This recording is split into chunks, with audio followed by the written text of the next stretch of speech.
Mistakes are inevitable. Our daily actions can put us in situations that can endanger our lives. When we find ourselves in difficult situations, we need to immediately think of a way to get ourselves out of there. However, the challenge is knowing whether our decisions are the right ones. Let's explore the 10 worst mistakes you can make in survival situations. Don't underestimate the risk. We tend to judge situations at face value, which can lead to judging situations incorrectly.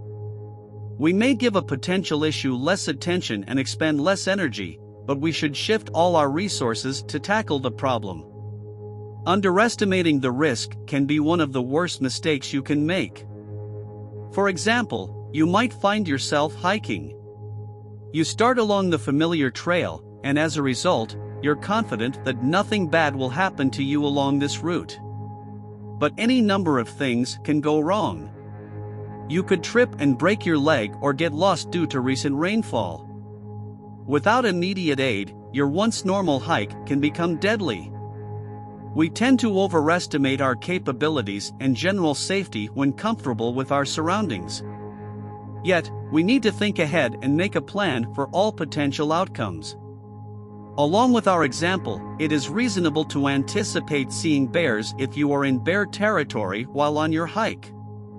Learn how to react to the potential threat by taking the necessary measures, like carrying bear spray and using your senses of smell, vision, and hearing to detect the likely presence of bears. Avoid drinking unclean water. Water is a vital resource that supports life. Many tend to drink any water they can find when faced with thirst. It seems like a survival tactic, but it can be harmful. You risk infecting yourself with a waterborne virus. This survival decision can become a mistake that can significantly cost you your health or life. You need to know how to purify water when faced with an emergency. Even if the snow or rain looks clean, you always need to clean the water to destroy unseen impurities. If you have matches and a small saucepan, you can quickly boil snow or another source of fresh water. This will give you peace of mind knowing the liquid you are consuming is not dirty or tainted. Don't forget to purify additional quantities of fluid for use at a later time. Set up camp early. Another mistake is not giving yourself enough time to make it back to your destination or set up camp before night sets in. If you are fumbling about in the dark, you're putting yourself in unnecessary danger. You could unknowingly set up camp right next to a bear's den or on the edge of a cliff, and you would have no idea. At about the middle of the day, you should begin looking for a place to set up camp on level ground, protected from the wind, and with an appropriate quantity of fuel and water nearby.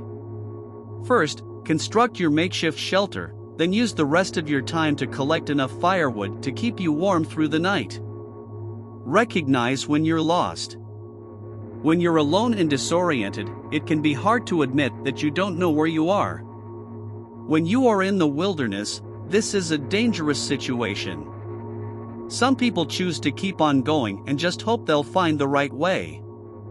This, however, isn't always safe. If you keep going, you risk unintentionally moving farther away from where you hope to find safety. If a search team is already on the ground searching for you, you may also be moving away from them, which will take the team longer to find you. The best thing to do is stop once you realize you have no idea where you are. Make a camp and find some ways of signaling in an open clearing where searchers will more readily see you. This will increase the likelihood that you will be found. Know what to do if a fire is coming your way. It is possible to stay alive if a forest fire comes your way. Run.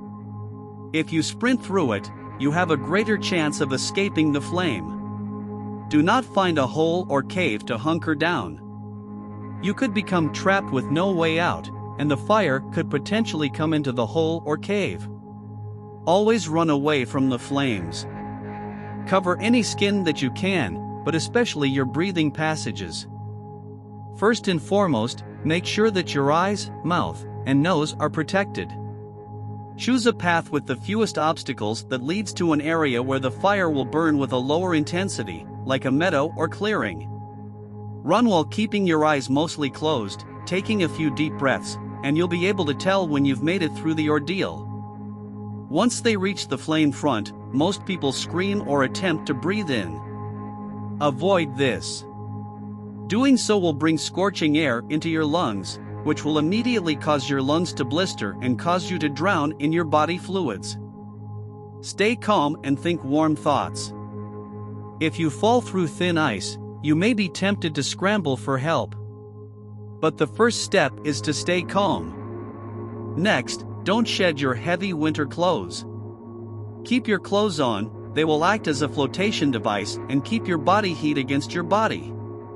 To get out of the water, turn toward the direction you just came. This ice was sturdy enough to hold you just a few minutes ago. Grab onto this thicker section of ice and pull yourself up and out. Lastly, stay flat against the ice, don't stand up. Your body weight is better distributed when you are flat on the ice. By this time, hopefully, someone will have called for help and will be able to get you warm. Don't warm up too quickly, as your body is probably already in shock. Snake bites. A snake will inject you with dangerous venom and can easily kill you if the bite is not handled quickly by a specialist.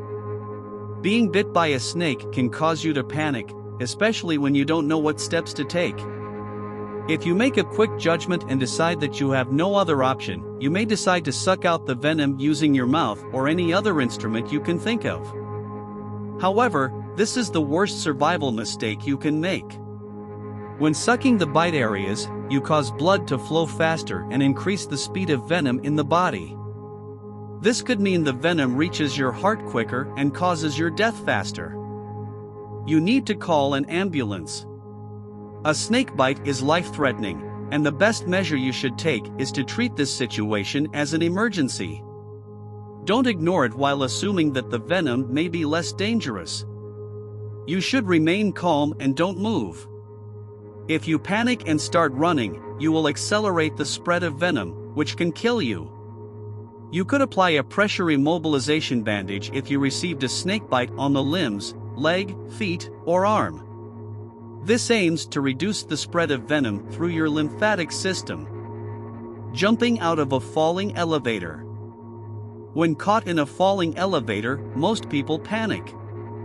It's most people's first reaction, and it will definitely be yours. But try to remember, if you're ever in that situation, that you should never jump out of a free-falling elevator.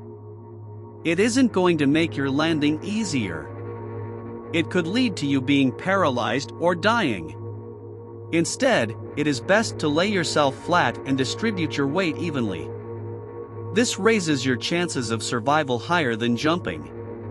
Unfortunately, there is no guarantee of survival, but doing this will help more than hinder.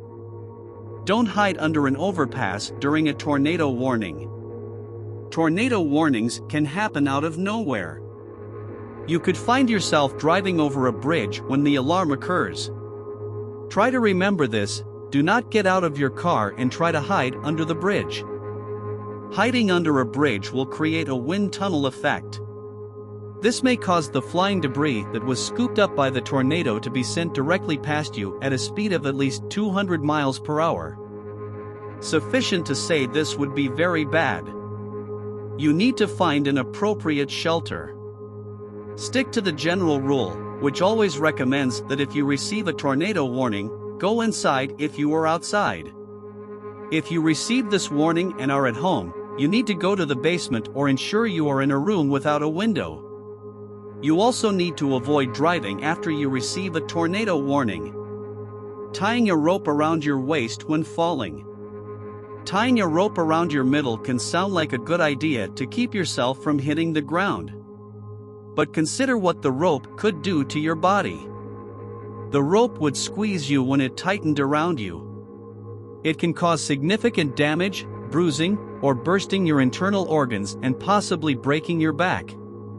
Always make sure to use a strong harness that attaches to your middle and upper legs if you are rock climbing, and avoid cliffs entirely if you don't have the proper equipment. Thank you for watching. Please don't forget to subscribe to the channel and like the video.